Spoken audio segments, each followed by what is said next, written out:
qabtay buu ahaa ninkii dagaalo badan ka qayb galay buu ahaa qalas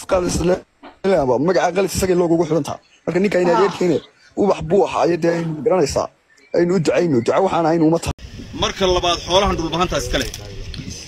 assalaamu calaykum waraxmatullaahi wabarakaatu meel kasta aad u ka joogtaan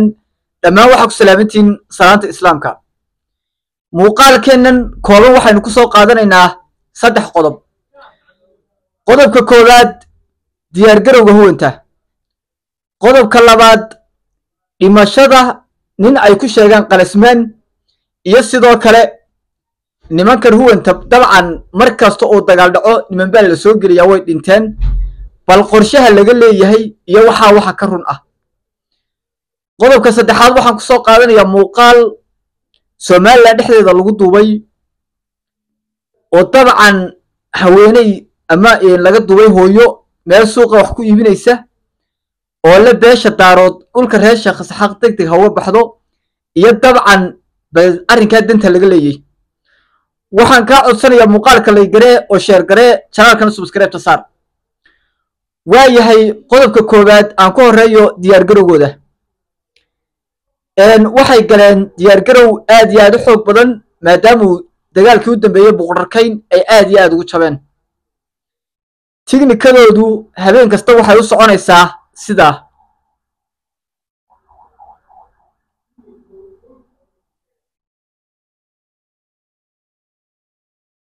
in aad daawateen baan rajaynayaa. waa diyaar garowgooda waxay soo gaadhsiinayaan jiidaha dagaalka si aanu dabcan aanay cuntada iyo waxaas uga go'in xoolo nool, waana kuwa iyagoo ilaa maanta soo gaadhsiinaya maantada. marka labaad xoolahan dhulbahanta iska leh. marka saddexaad guuleed garaad baa leh.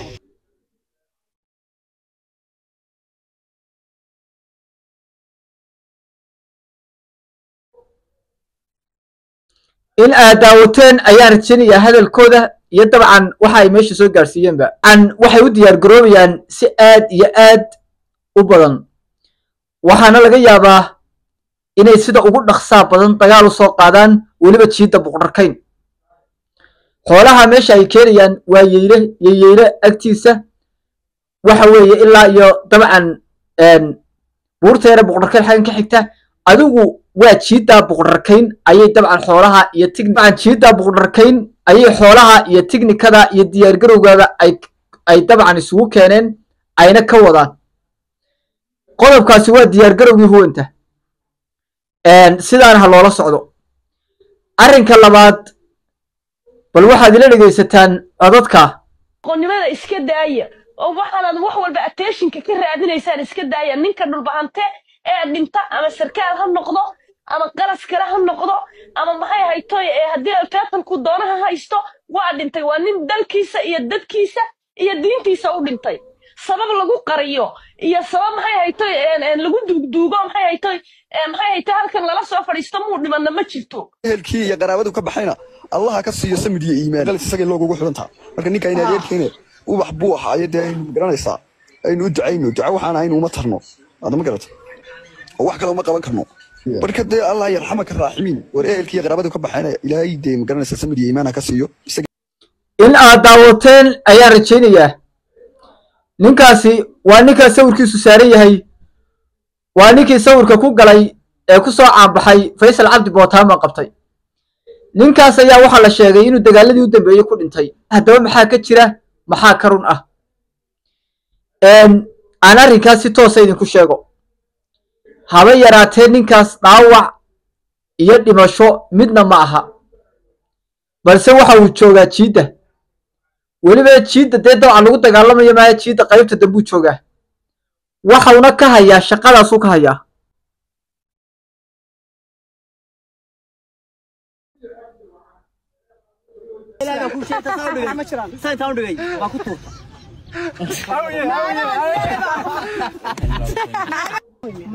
inaad daawateen baan rajaynayaa shaqada uu meesha ka dhex wado.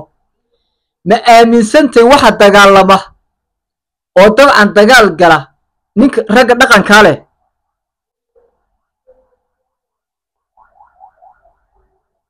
inaad daawateen baan rajaynayaa ninkaasi gabadha waxay ka hor leeyihiin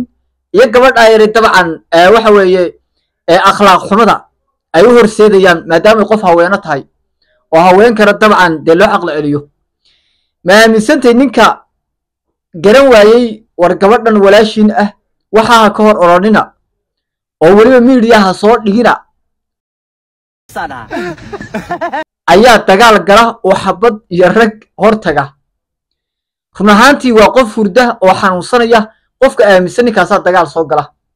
waa ninka shaqada noocaasa haya waa nimanka shaqada noocaasa meesha ka haya weeye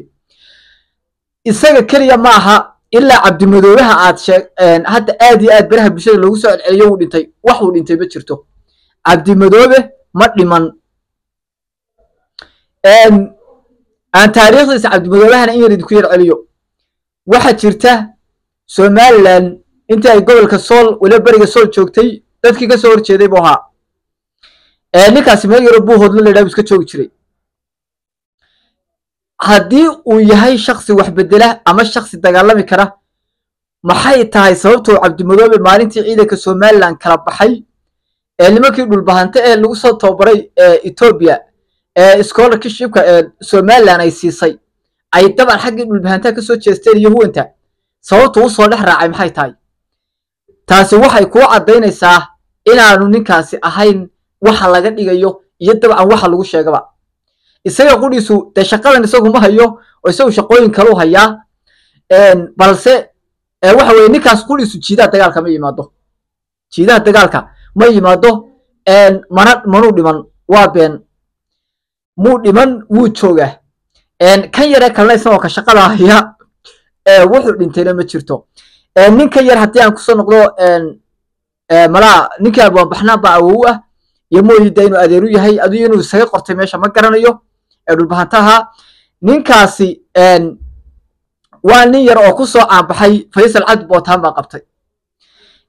taalanti kale oo uu social mediaha ku jooga ma laha warar ma soo tabin karo ciyaaro ma soo tabin karo dabcan qof sida weriye oo sida imka kan gayland media la idhaahaya dhex carara meelaha puntlandta ma aha dee wuxuu media ku joogaa ma jirto waa inuu gabadh yar muuqaal la duubo waa inuu heesta yareeda badda casbadda madowisa soo saaro marna waa inuu intaasi markay ka dhammaato uu dee dagaallo dhici waayo waa inuu yidhaahdo wuu dhintay dhaha kadibna kuwo uu soo diray ay miidiyaha yimaadaan wuu dhintay ilaahay ha u naxariisto geesi buu ahaa oo hadhow tolo isagu soo hadlo si halkaa daawasho yar uu uga helo markaa ninkani waa shaqo yaroo noocaasuu iska hayaa waxaa laga sheegayaana waa been waayahay eg qofkan inuu dhinto oo inuu qofkani dhinto waxa ka horeysa inuu dagaal galo hadda anigu haddii lagula nuur wuu dhintay ka waran beenna waa ku shaqaystaa macnaa waa nuuroo lagu dhaho boqorrakay buu ku dhintay oo new yorkisada iska dhex fadhiya maaragtay weeye marka arrinkaasina waa iska sidaas intaa yarna waa kaftan waayahay qodobka u dambeeya bal waxaad ila daawataan hooyada ila daawada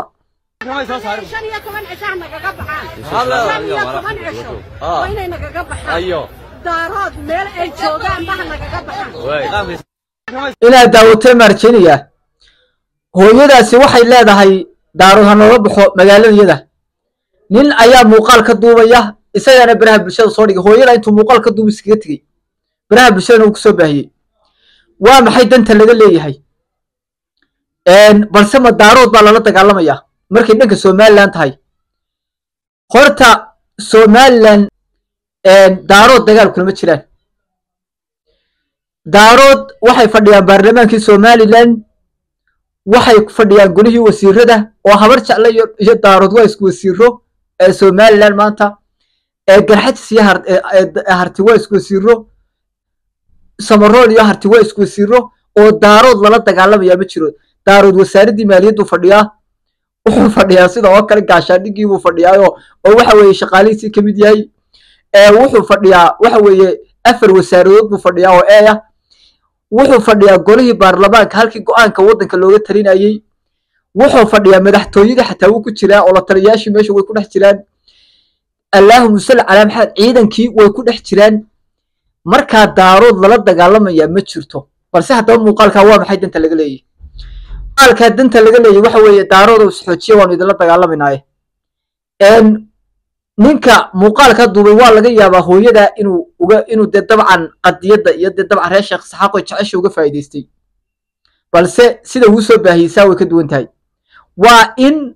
uu ummaddan maaragtay daaroodka la idhaa sii mideeyo waa inuu ummaddan colaad reer sheekh saxaaq geliyo waa inuu ummaddan isagu dan reer sheekh saxaaq moodo dan gaaru wataa baa laga yaabaa wadano kalu wataa marka arrinkan iyo arrimaha noocaasa ha la dabagalo dowladdu ishaa ku hayso arrinkaasi waa arrin dabcan somaliland lid ku ah somaliland daarood lama dagaalamayso balse waxay la dagaalamaysaa dad qarannimada somaliland kasoo horjeedo huwana